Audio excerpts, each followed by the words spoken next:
Hi friends, എല്ലാവർക്കും പുതിയൊരു വീഡിയോയിലേക്ക് സ്വാഗതം. ഈ ഒരു വീഡിയോയിൽ ഷെയർ ചെയ്യുന്നത് ഡിഗ്രി അഡ്മിഷൻ 2025 ബന്ധപ്പെട്ട് കേരളത്തിലെ പ്രധാനപ്പെട്ട യൂണിവേഴ്സിറ്റികളിലൊന്നായ കാലിക്കറ്റ് യൂണിവേഴ്സിറ്റിയുടെ രജിസ്ട്രേഷൻ സ്റ്റാർട്ട് ചെയ്തിട്ടുണ്ട്. അപ്പോൾ admission.usc.ac.in എന്ന വെബ്സൈറ്റാണ്. ലിങ്ക് ഡിസ്ക്രിപ്ഷൻ ബോക്സിൽ കൊടുത്തിട്ടുണ്ട്. അപ്പോൾ നിങ്ങൾ ആ ഒരു ലിങ്കിൽ ക്ലിക്ക് ചെയ്ത് ഈ ഒരു പേജിലേക്ക് വരുമ്പോൾ ഇവിടെ നിങ്ങൾക്ക് 4-year UG CAP 2025-26 apply now എന്ന് കാണാം. അപ്പോൾ അത് നിങ്ങൾ ജസ്റ്റ് ക്ലിക്ക് ചെയ്യുക. അപ്പോൾ ഇവിടെ നിങ്ങൾക്ക് നോട്ടിഫിക്കേഷൻ, പ്രോസ്പെക്ടസ്, പ്രസ് റിലീസ് എന്ന് കൊടുത്തിട്ടുണ്ട്. അപ്പോൾ നിങ്ങൾ രജിസ്ട്രേഷൻ സ്റ്റാർട്ട് ചെയ്യുന്നതിന് മുൻപേ ആയിട്ട് പ്രോസ്പെക്ടസ് ഡൗൺലോഡ് ചെയ്തിട്ട് നന്നായിട്ട് പ്രോസ്പെക്ടസ് ഒന്ന് വായിച്ചു നോക്കുക. നിങ്ങൾക്ക് വേണ്ട പല കാര്യങ്ങളും പ്രോസ്പെക്ടസിൽ ഡീറ്റെയിൽ ആയിട്ട് പറയുന്നുണ്ട്. അപ്പോൾ അത് നിങ്ങൾ വായിച്ചു നോക്കുക. അതിനുശേഷം ഇവിടെ നിങ്ങൾക്ക് കാണാം Calicut university 4-year undergraduate programme regulations കൊടുത്തിട്ടുണ്ട്. ഓക്കെ, അപ്പം റെഗുലേഷൻസ് അത് നിങ്ങൾ ക്ലിക്ക് ചെയ്തിട്ട് 4-year ഡിഗ്രി കോഴ്സുകളുടെ റെഗുലേഷൻസ് ആണ് കൊടുത്തിരിക്കുന്നത്. അതും നിങ്ങളൊന്ന് വായിച്ചു നോക്കുക. അപ്പോൾ ഇതിൻ്റെ ഡീറ്റെയിൽസ് നമുക്ക് നോക്കാം. 2025-26 അധ്യയന വർഷത്തേക്കുള്ള ബിരുദ പ്രവേശനത്തിനായി ഉള്ള ഓൺലൈൻ രജിസ്ട്രേഷൻ ആരംഭിച്ചു. 9/6/2024 വൈകിട്ട് 5 മണി വരെ നിങ്ങൾക്ക് ഓൺലൈനായി അപേക്ഷ സമർപ്പിക്കാവുന്നതാണ്. അപേക്ഷാ ഫീസ് SC/ST വിഭാഗത്തിന് 205 രൂപയാണ്. മറ്റുള്ളവർ അതായത് ജനറൽ വിഭാഗത്തിന് 495 രൂപയുമാണ് വരുന്നത്.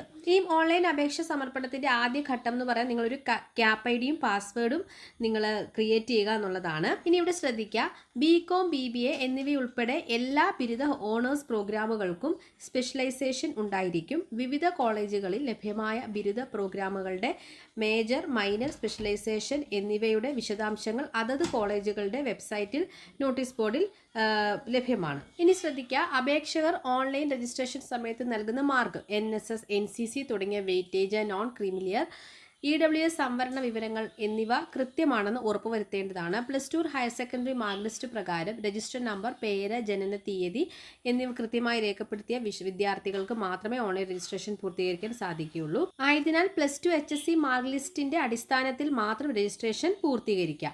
ഓൺലൈൻ രജിസ്ട്രേഷന് വിദ്യാർത്ഥികൾക്ക് 20 ഓപ്ഷൻസ് വരെ നൽകാവുന്നതാണ്. നിങ്ങൾക്ക് മാക്സിമം 20 ഓപ്ഷൻസ് ആണ് കൊടുക്കാൻ സാധിക്കുന്നത്. ഇനി നിങ്ങൾ ഓപ്ഷൻസ് കൊടുക്കുന്ന സമയത്ത് നിങ്ങൾക്ക് ഏറ്റവും താല്പര്യമുള്ള കോളേജ് കോഴ്സുകൾ വേണം ഫസ്റ്റ് ഓപ്ഷനുകളായിട്ടൊക്കെ കൊടുക്കാൻ. അത് നമ്മൾ ഓൺലൈൻ രജിസ്ട്രേഷൻ ചെയ്യുന്ന സമയത്ത് അത് വിശദമായിട്ട് പറയാം. ഇപ്പോൾ ഓൺലൈനായിട്ട് അപേക്ഷ സമർപ്പിക്കുന്നത് ലൈവ് ഡെമോ വീഡിയോ ആയിട്ട് മറ്റൊരു വീഡിയോ ആയിട്ട് ചെയ്യാം. ഇതിൽ അത് ഉൾപ്പെടുത്തി ഒരുപാട് ലെങ്ത് ആയി പോകും. ഓക്കെ, നമ്മുടെ ചാനൽ ഫസ്റ്റ് ടൈം കാണുന്നവരുണ്ടെങ്കിൽ അഡ്മിഷൻ സംബന്ധമായ എല്ലാ അപ്ഡേറ്റ്സിനായിട്ടും ചാനൽ മറക്കാതെ സബ്സ്ക്രൈബ് ചെയ്ത് വെക്കുക. പിന്നെ ഒരു കാര്യം നിങ്ങൾ ശ്രദ്ധിക്കേണ്ടത്, നിങ്ങൾ ഓപ്ഷൻസ് കൊടുക്കുന്ന ടൈമിൽ കോളേജ് കൊടുക്കുമ്പോൾ നിങ്ങൾ ഗവൺമെൻറ് കോളേജുകൾ തന്നെ ആയിരിക്കും നിങ്ങളുടെ പ്രയോറിറ്റി അല്ലേ. നിങ്ങൾ ആദ്യം കൊടുക്കാൻ ആഗ്രഹിക്കുന്ന ഗവൺമെൻറ് കോളേജുകൾ തന്നെ ആയിരിക്കും. അവിടെ ഫീസ് വളരെ കുറവാണ്. പക്ഷേ അതിൽ നിന്നും വ്യത്യസ്തമാണ് സെൽഫ് ഫിനാൻസിൻ്റെ ഫീസ് സ്ട്രക്ചർ എന്ന് പറയുന്നത്. കുറച്ചുകൂടെ സെമസ്റ്റർ വൈസ് ആണ് വരുന്നത്, കൂടുതലായിരിക്കും. അപ്പോൾ ആ ഒരു കാര്യം നോക്കിയിട്ട് വേണം നിങ്ങൾ ഓപ്ഷൻസ് കൊടുക്കാൻ.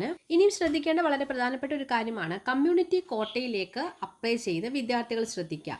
നിങ്ങളിപ്പോൾ 20 ഓപ്ഷൻസ് കൊടുക്കുന്ന ടൈമിൽ നിങ്ങളുടെ കമ്മ്യൂണിറ്റിയിൽ വരുന്ന എയ്ഡഡ് കോളേജസുകളും അതിൽ നിങ്ങൾ കൊടുക്കണം.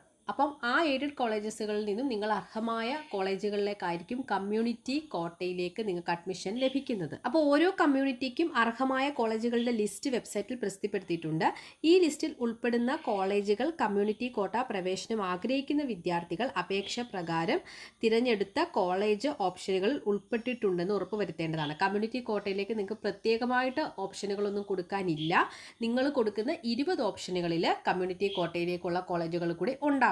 ഓക്കെ, ഈ ഒരു കാര്യം വളരെ പ്രധാനപ്പെട്ട കാര്യമാണ്. കാരണം മുൻവർഷങ്ങളിലൊക്കെ പല വിദ്യാർത്ഥികളും കമ്മ്യൂണിറ്റി കോട്ടയിലേക്ക് പ്രത്യേകം അപ്ലൈ ചെയ്യാനുണ്ട് എന്നൊക്കെ വിചാരിച്ച് ഈ 20 ഓപ്ഷൻസ് കൊടുക്കുന്ന കൂട്ടത്തിൽ കൊടുക്കാതെ പോയിട്ടുണ്ട്. അപ്പോൾ നിങ്ങൾ അങ്ങനെ ചെയ്യരുത്.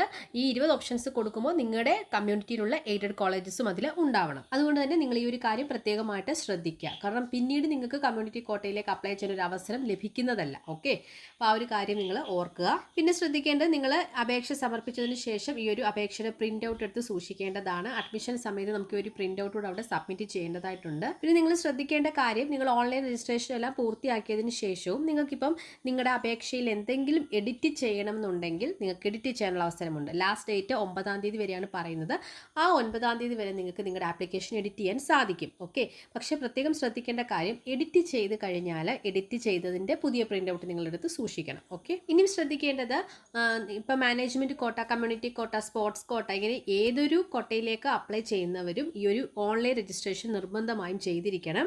അതുപോലെ മാനേജ്മെൻറ്റ്, സ്പോർട്സ് എന്നീ കോട്ടകളിൽ പ്രവേശനം ആഗ്രഹിക്കുന്ന വിദ്യാർത്ഥികൾ ഓൺലൈൻ രജിസ്ട്രേഷന് പുറമെ പ്രവേശനം ആഗ്രഹിക്കുന്ന കോളേജുമായി നേരിട്ട് ബന്ധപ്പെട്ട് അപേക്ഷ സമർപ്പിക്കേണ്ടതാണ്. ഓക്കെ, അപ്പോൾ മാനേജ്മെൻറ്റ്, സ്പോർട്സ് കോട്ടയിലേക്കൊക്കെ അപ്ലൈ ചെയ്യുന്ന വിദ്യാർത്ഥികൾ ഈ ഒരു ഓൺലൈൻ രജിസ്ട്രേഷൻ ചെയ്തതിന് ശേഷം നിങ്ങൾ ഏത് കോളേജിലാണോ അഡ്മിഷൻ എടുക്കാൻ ആഗ്രഹിക്കുന്നത് ആ കോളേജുമായിട്ടാണ് നിങ്ങൾ കോൺടാക്റ്റ് ചെയ്യേണ്ടത്. നിങ്ങൾക്ക് ഇനിയും എന്തെങ്കിലും ഡൗട്ട്സുകളോ കാര്യങ്ങളോ ഉണ്ടെങ്കിൽ ഈ ഒരു താഴെ കൊടുത്തിരിക്കുന്ന നമ്പറുമായിട്ട് നിങ്ങൾക്ക് കോൺടാക്റ്റ് ചെയ്യാവുന്നതാണ്. പിന്നെ നിങ്ങൾ ഇവിടെ ഡോക്യുമെൻറ്റ്സുകളൊന്നും അപ്ലോഡ് ചെയ്യേണ്ട ആവശ്യമില്ല. ഓക്കെ, നിങ്ങൾ അഡ്മിഷൻ സമയത്ത് ഏത് കോളേജിലാണോ അഡ്മിഷൻ എടുക്കുന്നത് ആ ഒരു ടൈമിൽ എല്ലാ ഡോക്യുമെൻറ്റ്സിൻ്റെയും ഒറിജിനൽ നിങ്ങൾ ആ ഒരു കോളേജിൽ സബ്മിറ്റ് ചെയ്താൽ മതി. ഇപ്പോൾ അപ്ലോഡ് ചെയ്യേണ്ട, നമ്മൾ ഓൺലൈനായിട്ട് രജിസ്റ്റർ ചെയ്യുന്ന സമയത്ത് ഡോക്യുമെൻറ്റ്സുകളൊന്നും അപ്ലോഡ് ചെയ്യേണ്ട.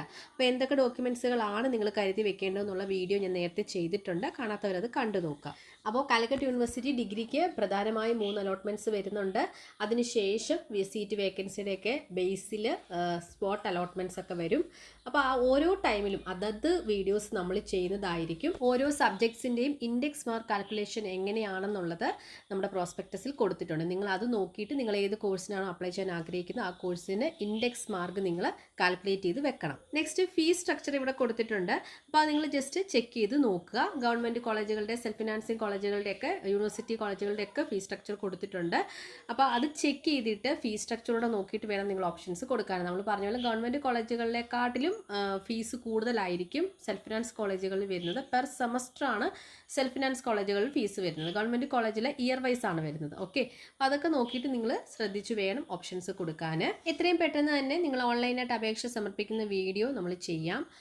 അപ്പം ഈ ഒരു വീഡിയോയിൽ ഇത്രയും കാര്യങ്ങളാണ് ഉൾപ്പെടുത്തിയിട്ടുള്ളത്. ഏറ്റവും ലേറ്റസ്റ്റ് ഒരു അപ്ഡേറ്റുമായിട്ട് വീണ്ടും കാണാം. അതുവരെ ബൈ, താങ്ക്